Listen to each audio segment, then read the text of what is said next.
Welcome to the 2022-23 NCAA Men's Basketball Mechanics video.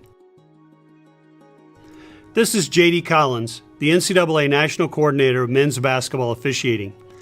It is my pleasure to serve the game of basketball and work with the officiating community for the past 7 years. The focus of this video is the mechanics we use on the floor. It is important nationally that we are using proper mechanics and signaling. Using proper mechanics, rotations, movements, and signals will go a long way to having the right official in the right position to make the right call. I am responsible for the script and the plays selected in this video. Please note, no attempt was made to embarrass any institution, coach, student athlete, or official. The goal of this mechanics video is to develop a national style of officiating that will result in a consistent enforcement of the rules during the preseason, non-conference, conference, and tournament play. It is all the stakeholders' desires to have the same play officiated the same way, no matter what conference or geographic region the game is located. The CCA Mechanics Committee met virtually during mid-April to discuss the mechanics we will use during the upcoming season. Changes have been made to the 2022-23 CCA Mechanics Manual. Commit to reading the CCA Mechanics Manual multiple times this year. The Mechanics Committee welcomes your input. If you have any recommendations for future seasons, reach out to any member of the Mechanics Committee. Please note, the CCA Officiating Mechanics Manual is available digitally to officials who register through the NCAA Central Hub. Under the Officiating Manuals tab in your hub, you will be able to view and download the CCA Men's Basketball Officiating Manual. Let's get started. The COVID-19 pandemic was hard on all of us. However, there were some positive takeaways from the adjustments made to our pregame protocol. This season, we will continue last year's pregame protocols. Number 1, no in-person table crew meeting in the locker room. 2, officials will stay opposite the scorer's table during the entire pregame. 3, no player fist bumps with the crew during introductions. 4, the referee will conduct a table crew pregame on court approximately 20 minutes before the tip. 5, officials will still greet coaches prior to the start of the game and then return to positions opposite the scorer's table. 6, the captain's meeting will still be required. There were very few changes to the CCA Mechanics Manual for the 2022-23 season. The Mechanics Committee feels strongly that doing what is in the manual will increase our chances of having the right official in the right position to make the right call. As National Coordinator, I support and value this position. Work hard this year to do what is in the Mechanics Manual. We will begin by looking at several signaling issues. 2 seasons ago, the Mechanics Committee removed the fist punch signal. When a player control foul or team control foul is called, officials should stop the clock, put one hand behind their head, and point the direction of the ensuing throw-in. This includes illegal screens by the offense. Placing a hand behind your head communicates to your partners that there will be no free throw shot on the play. Make it a priority to use proper signaling on all player control and team control fouls this year. Let's look at some plays. Number 32 Red catches the ball on the wing and drives to the basket. Number 3 White legally defends the play. Number 32 Red uses his left forearm to push off number 3 White. The lead official stops the clock, places his hand behind his head, and points the direction of the ensuing throw-in. The trail official also posts a foul, but correctly gives no preliminary signal. Well done by this crew. During transition, number 32 blue runs down the lane. Number 11 white legally defends the play. The lead official stops the clock, places his hand behind his head, and points the direction of the ensuing throw-in. Number 5 white catches the ball on the wing and drives to the basket. Number 23 blue legally defends the play. Number 5 white is correctly called for a player control foul. The lead official stops the clock, places his hand behind his head, and points the direction of the ensuing throw-in. This is a textbook example of the signaling sequence for a player control foul. The lead official stops the clock, places his hand behind his head, and points in the direction of the ensuing throw-in. Well done. Number 1 white drives the ball down the lane. Number 30 red legally defends the play. The center official calls a player control foul on this play. The center official stops the clock and points to the other end to signal the player control foul. This is a player control foul and should be signaled by stopping the clock, placing one hand behind his head, and pointing the direction of the ensuing throw-in. Number 2 gold drives the ball into the lane. Number 21 white legally defends the play. Both the lead and center officials call a player control foul on this play. The lead official stops the clock and points to the other end to signal the player control foul. The center official stops the clock, places his hand behind his head, and points the direction of the ensuing throw-in. The center official uses the proper signaling sequence on this play. The signaling sequence is the same for team control fouls. The trail official correctly calls an illegal screen by stopping the clock, placing his hand behind his head, and pointing the direction of the ensuing throw-in. Well done. On this play, the center official correctly calls an illegal screen by stopping the clock, placing his hand behind his head, and pointing the direction of the ensuing throw-in. Well done. The trail official correctly calls an illegal screen on this play. The trail official stops the clock and points the direction of the ensuing throw-in. The proper signaling sequence is to stop the clock, place a hand behind your head, and point the direction of the ensuing throw-in. First and foremost, the trail official correctly calls an illegal screen on this play. Second, the trail official stops the clock and points the direction of the ensuing throw-in. Lastly, while reporting, the trail official uses a blocking signal to indicate an illegal screen has been called. The proper signaling sequence is to stop the clock, place a hand behind your head, and point the direction of the ensuing throw-in. While reporting the foul, you should show a team control foul by placing your hand behind your head. This will let your partners know that no free throws will be shot.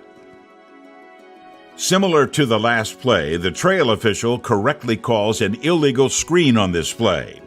Second, the trail official stops the clock and points the direction of the ensuing throw-in. Lastly, while reporting, the trail official uses a blocking signal to indicate an illegal screen has been called. The proper signaling sequence is to stop the clock, place a hand behind your head, and point the direction of the ensuing throw-in. While reporting the foul, you should show a team control foul by placing your hand behind your head. This will let your partners know that no free throws will be shot. Signaling is all about communication. Once we blow our whistle and stop the clock, our judgment or decision-making is complete. It is important to communicate with a purpose. It is our responsibility to communicate clearly with our partners, the players, the coaches, the scorers table, the media, and the fans. Utilizing the signals shown in the CCA Mechanics Manual will bring uniformity. Work hard this year at changing habits and improving your post-call communication, including hustling to the table. We should not be sprinting to the table, nor should we be walking to the table. Put some zip into your movements to the table, and then stop and report. The lead official does a nice job of calling a blocking foul, pauses momentarily, and then jogs out to report the foul. Officials should put some zip into their movements to the table and then stop and report.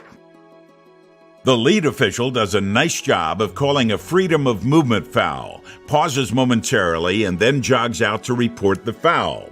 Officials should put some zip into their movements to the table and then stop and report. The lead official does a nice job of calling a freedom of movement foul, pauses momentarily, and then jogs out to report the foul. Officials should put some zip into their movements to the table and then stop and report. The lead official does a nice job of calling a 10-1-4 foul, pauses momentarily, and then jogs out to report the foul. Officials should put some zip into their movements to the table and then stop and report. The lead official calls a shooting foul on this play and begins his report while walking to the table. Officials should clear the players, clear the three-point line, get line of sight with the scorer, and then stop and report. This official could put some zip into his movements to the table and communicate with a purpose. The lead official calls a reach-in foul on this play and begins his report while walking to the table. Officials should clear the players, clear the three-point line, get line of sight with the scorer, and then stop and report. This official could put some zip into his movements to the table and communicate with a purpose. The lead calls a shooting foul on this play and begins his report while walking to the table. Officials should clear the players, clear the three-point line, get line of sight with the scorer, and then stop and report. This official could put some zip into his movements to the table and communicate with a purpose. This type of effort can communicate lack of interest, boredom, and even laziness. We finally have the opportunity to remove flopping from the game. There is no longer a warning for flopping. The rules book states that a Class B technical foul will be charged when a player flops. On block charge flops and head bob flops, most often the play should be stopped immediately to issue the Class B technical foul. There are situations that require more art than science. For example, when a perimeter shooter flops, officials should show the flop signal, wait for the result of the play, determine who is in control of the ball, and then stop the game and administer the Class B technical foul. Let's look at some plays. This play was also used in the instructional video. This season, this play deserves an immediate Class B technical foul on number 11 Blue. Since number 11 Blue maintains control of the ball, issue the Class B technical foul. Shoot the penalty free throw and return the ball to the blue team at the nearest 28-foot hash mark. The lead official correctly applies more of the art of officiating to this play. Number 33 White posts up and begins his move to the basket. Number 24 Red initiates contact and flops. The lead official signals a flop but allows the play to finish. This season, allowing the big to score and then penalizing the flop with a Class B technical foul is the correct thing to do. Some plays are trickier than others. On this play, number 12 Red flops. Since the ball is still in control of the white team out of bounds, an immediate Class B technical foul for flopping should be called. The center official eventually correctly calls this a flop. More science than art should be applied to this flopping play. Number 11 Blue secures the rebound, shoots a jumper, and then flops. The center official correctly signals a flop while the ball is still being rebounded. Subsequently, the ball is secured by the blue team and then thrown off of the white team while the player is standing out of bounds. Using the art of officiating here allows the Class B technical foul to be called on number 11 Blue while the ball is dead. After the white team shoots the penalty shot, blue team will be awarded the ball out of bounds on the baseline. Number 13 Red secures a rebound tip, shoots a three-pointer, and then dives to the floor. The trail official signals a flop while the ball is being rebounded, allows the play to finish, and stops play when number 3 red secures control of the rebound. Signaling a flop during a shot attempt and waiting for control to be established is applying the art of officiating. Positioning: right official plus right position equals right call. We will now shift our attention to positioning. Our positioning at lead, center, and trail will determine how effective we will be during the game. The Mechanics Committee was emphatic that we do a better job of mirroring the ball at the lead position. Review pages 26 to 28 of the CCA Mechanics Manual for proper coverage by the lead. Officials should close down to the free throw line extended in preparation for a rotation. When you decide to rotate, do it with a purpose.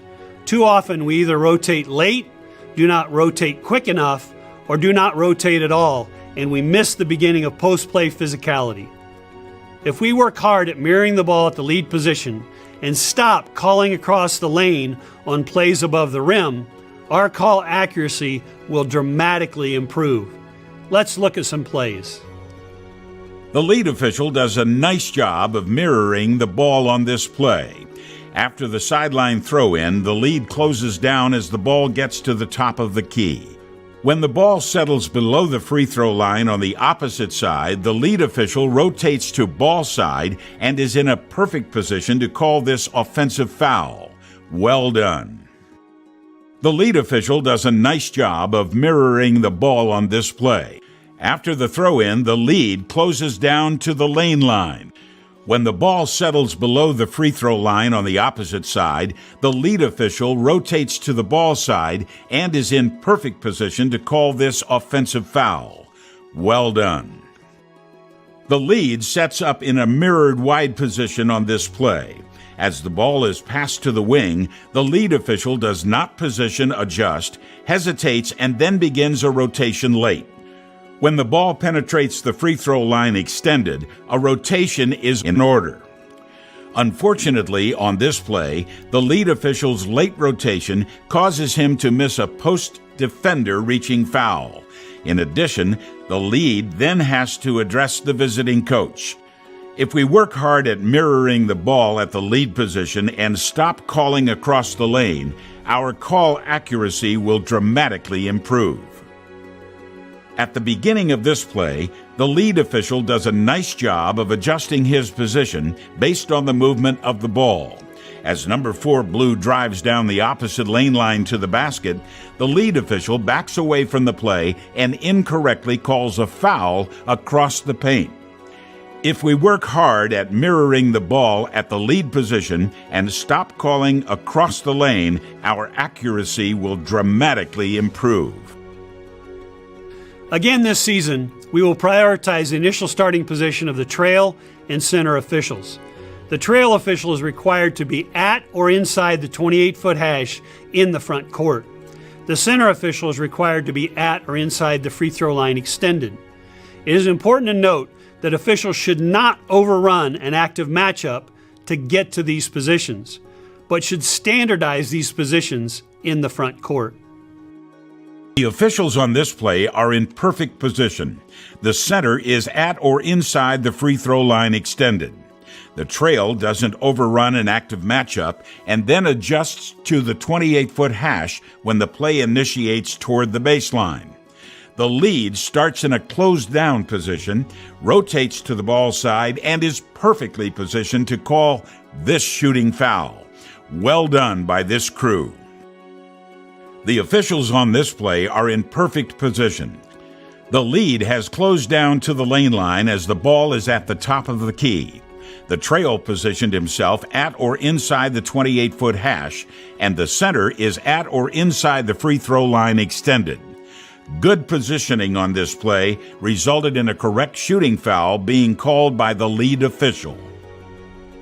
The officials on this play start out in good position with the trail at the 28-foot hash, the center at the free throw line extended, and the lead in a mirrored position.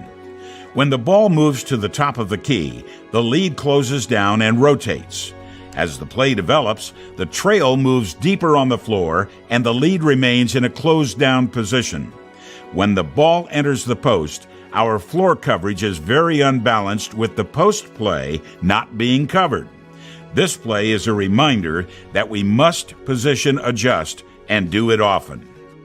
The officials on this play start out in good position with the trail at the 28-foot hash, the center at the free throw line extended, and the lead in a closing down position. When the ball moves to the right wing, the lead closes down and rotates. As the play develops, the old center does not rotate out to trail and leaves the floor coverage unbalanced. As the guard dribbles toward the left wing, the play is not being covered and we miss a player control foul. There are times when two centers is acceptable. This wasn't one of those times. This play is a reminder that we must position adjust and do it often. Nationally, we have done a better job of having the right official make the call. Trust is important on any crew. The crew chief should work hard to build trust among his or her crew. The U1 and U2 must step up and make the call when it is rightfully their call. While on the subject of trusting our partners, we can dramatically improve on plays that originate in our primary area, leave us, and move into someone else's primary. We can reduce the number of missed calls in each game simply by trusting our partners. Fact, our lowest call accuracy in our primary area is far better than our best call accuracy in our secondary coverage area. Let's look at a few plays. This play is an example of the right official making the call. Number 15 blue drives from the wing into the lane and pushes off number 3 white. The play is coming toward the center official. The center official has a great look and correctly calls a player control foul on number 15 blue. Worth noting is that the trail official is not even in this video. As you will see from the overhead views, the trail official is too deep and doesn't have any interest in being in the right position. This play is another example of the right official making the call. Number 3 gold drives from the left wing down the lane. This play is leaving the center official's primary area and entering the lead's primary coverage. The lead official correctly calls a 10-1-4 foul on number 55 green. Well done.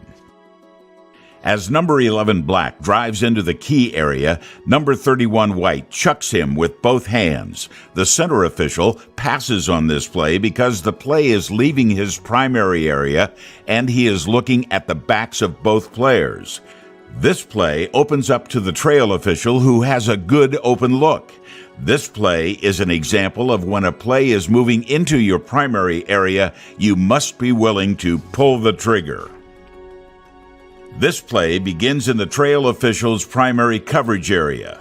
The play ends with a 10-1-4 play on the left side of the lane. This becomes the center official's primary play, and he passes on the contact. The center official has a great look at this play. The trail official incorrectly calls a player control foul and reports the foul to the table. This play begins in the trail official's primary coverage area.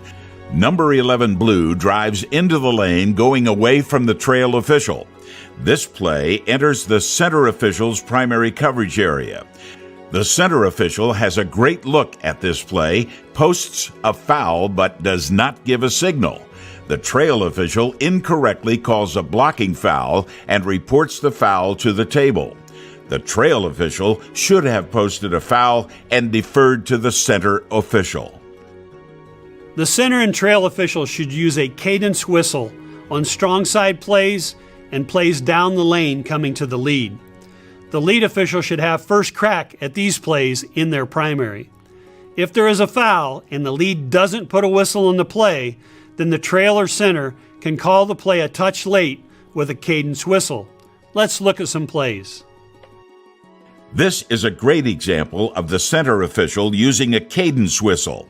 Number 23 blue catches the ball near the rim and attempts a try. Number 1 white remains grounded in the restricted area, contacts the shooter, and causes him to miss the attempt. The center official uses a cadence whistle after giving the lead the first crack at the play. After pausing, the center official correctly calls a foul on the play, signals a blocking foul, and points at the restricted area arc. Well done. On this drive and crash play in the lead's primary coverage area, the center official uses a cadence whistle, posts a foul, and allows the lead to make the call. A cadence whistle from the center official fits this play perfectly.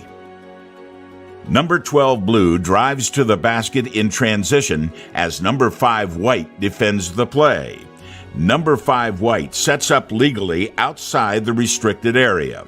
While this is the lead's primary coverage area, the lead official has no whistle on the play. The center official waits patiently and calls a player control foul a second late. This type of cadence whistle is good for the game. Number 13 white drives to the basket as number 22 blue defends the play. Number 22 blue does not establish legal guarding position before number 13 white leaves the floor. This play happens in no man's land, just outside the lane line, driving to the basket. The lead official has no call on the play. The center official waits patiently and then incorrectly calls a player control foul a second late. While the call was incorrect, this type of cadence whistle is good for the game. This block charge play happens in no man's land. The play is in both the trail official and lead official's primary coverage area at the free throw line. The reason for showing this play in the cadence whistle section is to remind all officials that stopping the clock on all fouls and violations will keep you out of the soup. This crew had to deal with the embarrassment of adjudicating a blarge. While cadence whistles are important, there are times when the center or trail sees a foul before a block charge play that they must hit the whistle multiple times, move in strong, and take the play. On this play, the center official sees number 3 black shove number 5 white before the block charge contact. The center official does a great job posting a foul, hitting his whistle multiple times, and taking the play. I would like to highlight a mechanic found on pages 109 to 111 of the CCA Mechanics Manual. The center official has extended coverage in the post area in an attempt to correctly penalize offensive straight-arm ward-offs and defensive swim strokes. It is critically important that our center official focus on post activity when they do not have an active matchup. The center official is the key to cleaning up physicality in the post. Let's look at several plays. Number 21 black dribbles into the lane from the wing as number 5 white defends the play. The center official has an open look at this play. Number 21 black hooks number 5 white and displaces him. The center official must focus on post activity when they do not have an active matchup. This was a foul and needed to be called. Number 35 white dribbles into the lane from the wing as number 20 black defends the play. The center official has an open look at this play. Number 35 white shoves off number 20 black and displaces him. The center official must focus on post activity when they do not have an active matchup. This was a foul and needed to be called. Number 14 blue posts up and calls for the ball. Number 2 white, a smaller player, defends the play. The center official has a great view of this play and correctly calls a straight arm ward-off foul on number 14 blue. Well done. Number 23 red posts up and calls for the ball as number 11 white defends the play. Number 23 red straight arms, wards off, and displaces number 11 white. The center official has an open look at this play. The lead official correctly calls an offensive displacement foul in the post. The center official must focus on the post activity when they do not have an active matchup. Free throw rebounding physicality continues to be a problem in our game. We must call fouls on illegal actions during free throws. Officials should pay particular attention to the offensive players in the second lane space. Positioning on free throws is critically important to reducing rebounding physicality. We must continue our efforts to focus on all our responsibilities during free throw rebounding. This view from the baseline shows the center and trail in great position and closing down when the free throw attempt is released. If we are going to reduce physicality during free throw rebounding, proper positioning is a prerequisite. This view from the baseline shows the center and trail in great position and closing down when the free throw attempt is released. If we are going to reduce physicality during free throw rebounding, proper positioning is a prerequisite. All three officials are in great position during this free throw. Both the center and trail officials closed down during the attempt. Because the center and trail were in the right position, they both were in great position to call this holding foul during the rebound. If we are going to reduce physicality during free throw rebounding, proper positioning is a prerequisite. All three officials are in great position during this free throw. Number 21 white steps into the lane early and violates the free throw provisions. Both the center and trail officials signal a delayed violation. When the free throw is missed, both the center and trail officials call a free throw violation on number 21 white. Staying focused on our responsibilities during free throws is a prerequisite to good officiating. We will now shift our attention to screening. Screening has become a vital part of every basketball game and an area that we can improve. Officials must be willing to view certain screening plays via two-person officiating mechanics. Please review the changes to Section 17 on pages 106 to 108 of the CCA Mechanics Manual. The center and trail officials must be willing to position adjust, including moving out on the floor to get a better angle on screening plays. The weak side center must anticipate blind back screens near the free throw line and position adjust accordingly. Number 0 green sets a legal screen on number 0 gold. The center official has a lot going on during this screening play. The trail official has no active matchup, a clear view of this play, and correctly calls a defensive foul for blowing up the screen. Even though this is in the trail official's tertiary, this is a two-person mechanic screening play between the trail and center officials. Number 5 black sets a legal screen on number 12 white as number 24 black cuts around the screen. Number 12 white blows up the screen. Both the trail and lead officials correctly call a defensive foul on the play. The overhead view shows great positioning by both the lead and trail officials. Officials are instructed to utilize two-person officiating on screening plays. Number 15 white sets a legal screen on number 5 black and then rolls into number 5 black after the screen. This is an illegal screen and needed to be called. The trail official has no active matchup, a good view of the play, and needed to call this illegal screen. Officials are instructed to utilize two-person officiating on screening plays. Number 23 white moves from the lower block to high on the wing to set an illegal blind rolling back screen. This is an illegal screen and needed to be called. When the center official sees a big coming out to set a high screen, they need to cover the play with two-person mechanics. The center official has no active matchup, a good view of the play, and needed to call this illegal screen.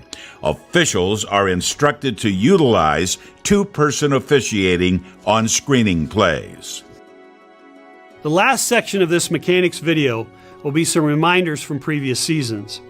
The Rules Committee approved the use of embedded stopwatches within Instant Replay 2 seasons ago. Rule 11-1.1 says, officials may use a stopwatch embedded in video replay equipment as long as the video is unaltered and played at normal game speed. Officials should take advantage of this technology when available. This end of gameplay proves to be very difficult because the game clock does not start until the play has concluded. At the conclusion of the play, the officials review the play at the replay monitor. It is worth noting that the first thing the crew must do before going to the monitor is to make a call on the floor. During review, the crew determines exactly when the ball was legally touched. The baseline camera clearly shows the moment when number 34 blue touches the ball. The crew utilizes the embedded stopwatch shown in red numbers at the bottom of the screen. Upon touch, the embedded stopwatch is started. At the point where 3.4 seconds has elapsed, the ball was still in number 11 blue's hand. In fact, it was 0.3 seconds after the 3.4 seconds elapsed before number 11 blue released the ball. The crew correctly disallows this game-tying basket. The use of the embedded stopwatch assisted these officials in getting the play right in an efficient manner. With the advent of a deeper three-point line, there will be more out-of-bounds violations near the baseline involving shooters. On shots taken near the corner, the lead will have secondary out-of-bounds coverage on the sideline, near the end line only, on plays that the trail official is unable to observe. The area of coverage is shown by the hash marks on the diagram on the screen. In addition, the lead official has secondary responsibilities on shots taken from the corner. The lead can widen his or her position and view a shot from the corner and then release back to his primary responsibilities. This play from the 2019 NCAA tournament is a great example of the lead picking up a critical play on a corner shot. Well done. This play is a great example of why we need to have the off-ball official signal that the shot clock is nearing expiration at or near 10 seconds. The center official is off-ball and points to the shot clock as it nears expiration. Subsequently, the shot attempt misses the rim and the shot clock operator resets the shot clock. Both the center and trail officials kill the play and correct the error at the monitor. As you will see from the next play video, the shot clock is set at 2 seconds and the white team eventually commits a shot clock violation. Well done by this crew for using proper mechanics and getting the play right. The Mechanics Committee kept the shot clock nearing expiration signal. However, it is imperative that only the off-ball official use this signal. The official on ball needs to keep their focus on the active matchup.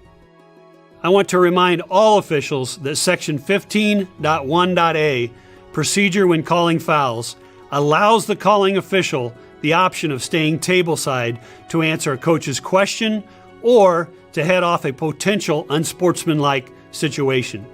We should not overuse this option. However, we should use it to our advantage when the situation dictates. It is imperative that we stop the clock on all fouls and violations. It will make us better officials, it will slow us down to gain valuable insights on each play, and will eliminate the large play. The CCA Mechanics Committee has made it mandatory for officials to stop the clock on all fouls and violations. The lead official correctly stops the clock, places a hand behind his head, and points the direction of the ensuing throw-in. Slowing down and using proper signals will allow us to have more time to process difficult situations. Well done. On this offensive shove-off, both the center and trail officials correctly stop the clock. The center official places a hand behind his head and points the direction of the ensuing throw-in. Slowing down and using proper signals will allow us to have more time to process difficult situations. Well done. On this jump ball play, both the center and lead officials correctly stop the clock. The center official then shows a held ball signal. Slowing down and using proper signals will allow us to have more time to process difficult situations. Well done. It is imperative that we know our coverage areas on block charge plays. If officials will follow the guidelines in the CCA Mechanics Manual for block charge plays, there should seldom be hesitation on double whistles.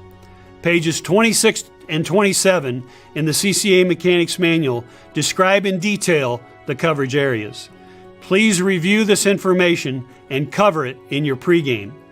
Note, on double whistles, when one official sees an illegal act before block charge contact occurs, he or she should blow their whistle multiple times, close in on the play, and take the call. While on the subject of block charge plays, it is imperative that officials not allow illegal pass and crash plays to happen without a whistle. When we blow our whistle, our call accuracy is outstanding. Know your coverage areas and don't allow physicality to start because you were unwilling to make the call. During this transition play, number 55 white drives to the basket on center side while number 5 blue defends the play. Number 5 blue gets both feet on the floor facing his opponent prior to number 55 white leaving the ground. Number 55 white leaps in the air, passes the ball to his teammate, and crashes into number 5 blue. The center official posts a foul, looks for the lead official, and then correctly signals a team control foul on number 55 white. Well done. Number 10 red drives to the basket on center side while number 34 white defends the play. Number 34 white gets both feet on the floor facing his opponent prior to number 10 red leaving the ground. Number 10 red leaps in the air, passes the ball to his teammate, and crashes into number 34 white. The center and lead officials both post a foul.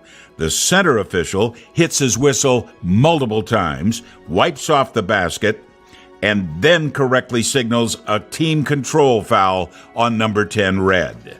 Well done. Number 15 blue drives down the center of the lane as number 4 white defends the play. Number 4 white legally gets both feet on the floor facing his opponent outside the restricted area. Number 15 blue passes the ball to his teammate and crashes into number 4 white. The lead official responsible for the crash passes on this team control foul. This is a team control foul and needed to be called. Allowing players to be run over without a whistle will only increase the physicality in games. As a reminder, during timeouts, the calling official should slow down your reporting to allow ample time for all participants to be at or near the benches. Slowing this process down will assist us at the end of the timeout in getting both teams out of the huddle. We did a good job last season getting teams out of the huddle. Keep up the good work. Officials need to be aware that the stakeholders of the game are extremely concerned about the number of monitor reviews and the length of each review. Do everything in your power to reduce the length of time at the monitor while balancing the high standard of getting the play right. I would remind you that only 2 officials are allowed at the monitor at a time. The third official should be monitoring the benches. In addition, a timeout shall be granted and charged when an appeal by a coach is requested and not reversed for a correctable error, timing, scoring, alternating possession, flagrant foul, or restricted area play. See Rule 5-14 for further clarification. Nevertheless, officials have done an admirable job of utilizing the monitor to review plays. It is very important that officials make a call on the floor prior to going to the monitor. Communicate clearly with the scorer and timeout coordinator regarding what you are reviewing. When possible, inform the coaches and media the reasons you are going to the monitor, and the result of the monitor review. Relative to monitor reviews, it is worth noting that during most of the game, we should get in and get out. Flagrant foul reviews will typically take a little longer. Please note that more grace is given at the end of a game to get the play right. Keep this chart in the back of your mind as you go to the monitor for reviews. The CCA Mechanics Manual is to be utilized as a set of guidelines to position yourself habitually to get each play right. When the game is in the balance, or yet to be decided, you may have to adjust your positioning outside the parameters suggested in the Mechanics Manual to put yourself in the best position possible to accomplish the task. This mechanics training video is intended to be the beginning of the learning process for the 2022-23 season. Commit to reading the CCA Mechanics Manual this season. The goal is to have the right official in the right position to make the right call. A consistent approach by officials nationwide will only enhance the value of each and every official. Let's all work together to be consistent with our mechanics, positioning, and signals. Part of riding for the brand is utilizing proper mechanics. Let's have the right official in the right position to make the right call. Good luck this season. If you have questions or comments on this mechanics training video, please contact me via the email address on the screen.